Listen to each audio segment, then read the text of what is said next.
So one of the things that happens at Yankee Spirits in South Attleboro is I get asked how to make various different cocktails. I'm not sure if it's because I went to years at culinary school. I'm not sure if it's because I actually owned a restaurant/bar. I'm not sure if it's because I was a bartender. One of the best parts of this time of year, the holidays, is making cocktails with sparkling wine, champagne cocktails, if you will. And the most popular one is a mimosa. Maybe something you don't know is where the word cocktails come from.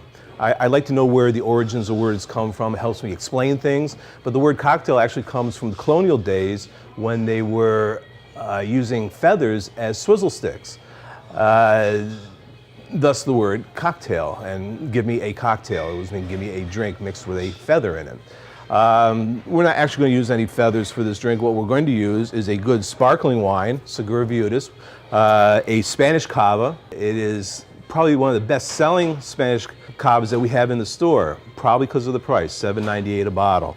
It is a great sparkling wine to use for a cocktail because it's fairly neutral. It doesn't have a whole lot of sweetness, doesn't have a whole lot of odd flavors to it. It's just a very clean, refreshing type of sparkling wine. How do you open up a sparkling wine? The thing is not to open up a sparkling wine straight up and down. There's a very small neck there. The bubbles rush to the neck and pour out on the floor. What you want to do is open up a sparkling wine at a 45-degree angle. Much larger surface area, the bubbles stay in the bottle. It's especially important when you have a $100 bottle of wine that you're trying to open up, and maybe not so much a $7.98 bottle of wine. Another important thing to do is keep your thumb over the cork while you're undoing the tine that holds the cork in. What does that do? It stops the cork from hitting you in the eye. Very important. Take off the protective caging. Turn the bottle 45-degree angle and twist from the bottom. At some point you're going to feel the cork pushing itself out and you have a little bit of a gasp. The recipe for a mimosa is two-thirds sparkling wine, 1/3 orange juice, or some people like to do half and half.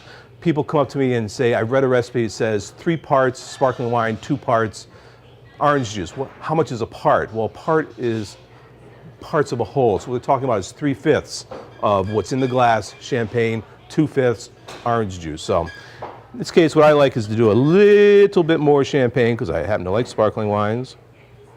Wait for the bubbles to subside. And this is the very simple recipe called Mimosa that was created in 1925 in the Paris Ritz. Great for brunches, great for the morning of Christmas, great for any kind of party. Garnish, a little bit of an orange.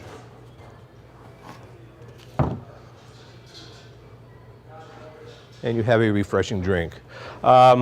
I like to go one step further, being the little bit crazy guy. I like to add a little bit to it. They're all different types or variations of mimosa. One is called the Grand Mimosa, and what they do is they add just a little bit of Grand Marnier in the top. What does that do? That ups the citrus flavor, the orange flavor in the drink. It just makes it very, very nice. If you can't afford Grand Marnier, you don't have it at home, everybody should have a bottle of triple sec in the house. $7.98 a bottle. It'll make mimosas, margaritas, cosmopolitans. It's that component in a drink that boosts up the orange flavor. And a little bit of that in the drink, you have a perfect mimosa.